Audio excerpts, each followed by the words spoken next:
NTT ada satu daerah yang boleh disebut sebagai paling miskin.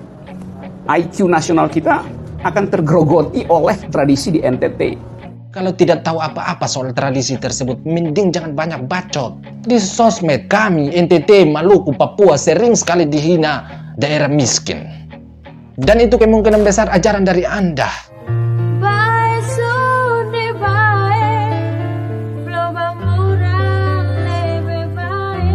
NTT ada satu daerah yang boleh disebut sebagai paling miskin di Indonesia, yang mempraktekkan satu prinsip bahwa ibu setelah dia melahirkan, dia harus tidur di dapur selama 40 hari, tidak boleh makan daging bersama bayinya.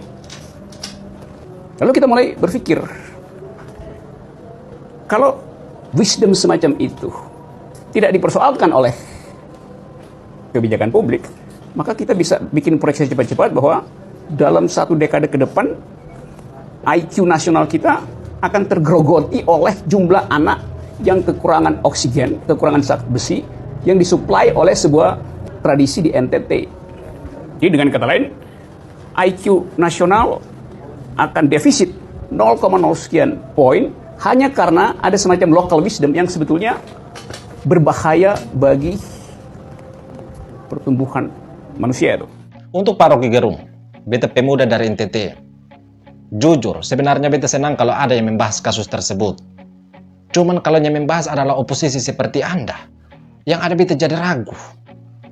Karena sudah pasti dipelintir untuk menyerang pihak yang berlawanan. Contoh, Anda mengatakan bahwa harus ada kebijakan publik. Seharusnya Anda bicara seperti itu di zaman Pak SBY. Karena di zaman Pak SBY, praktik tersebut masih marak di Pulau Timur. Tapi semenjak Pak Jokowi jadi presiden, beliau memperbaiki puskesmas-puskesmas yang ada di pelosok. Beliau membangun akses jalan untuk memudahkan masyarakat di pelosok mendapatkan pelayanan kesehatan. Dan itu efektif. Hal tersebut membuat ibu-ibu di pelosok lebih memilih melahirkan di puskesmas ketimbang di rumah sendiri. Jadi praktik ANSE atau proses memanggang di dapur tersebut sudah hilang di zaman Pak Jokowi ini. Jadi Anda jangan sok mengangkat tradisi yang ada di NTT ini untuk membenturkan dengan pemerintah. Lucunya lagi, Anda mengatakan bahwa ibu yang menjalani masa nifas tidak boleh makan daging bersama bayinya. Sejak kapan bayi baru lahir langsung bisa makan, makanya dilarang makan daging? Atau jangan-jangan ketika Anda lahir langsung makan daging, makanya kelebihan pintar seperti itu? Jadi kalau tidak tahu apa-apa soal tradisi tersebut, mending jangan banyak bacot. Lagian praktik tersebut dilakukan karena perkembangan dunia medis saat itu masih minim. Sama halnya dengan zaman dulu, orang tua kita lahir di tangan seorang dukun beranak. Tapi di zaman sekarang lahir di tangan dokter atau di tangan bidan. Jadi jangan provokasi masyarakat.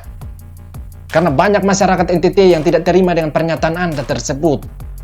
Apalagi sampai-sampai bilang IQ anak nasional akan defisit akibat tradisi yang ada di NTT ini.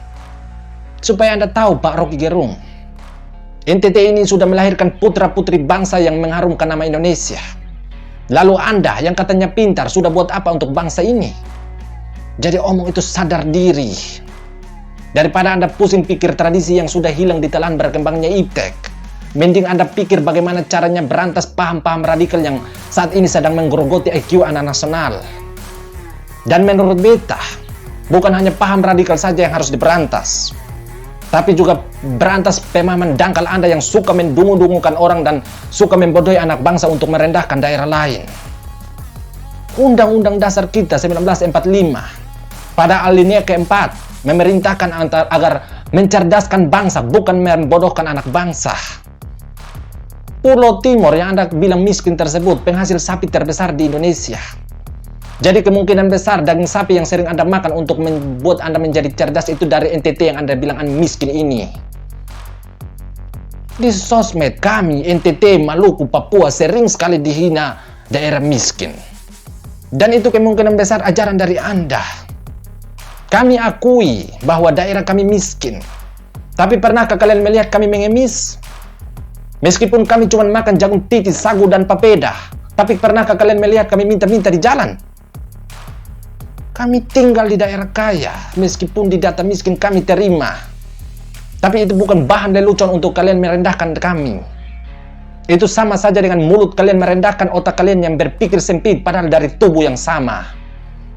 Jadi sekali lagi, beta pemuda dari Provinsi Nusa Tenggara Timur, beta minta dengan hormat pada kalian semua dan Anda agar stop merendahkan daerah lain karena kita sama-sama Indonesia.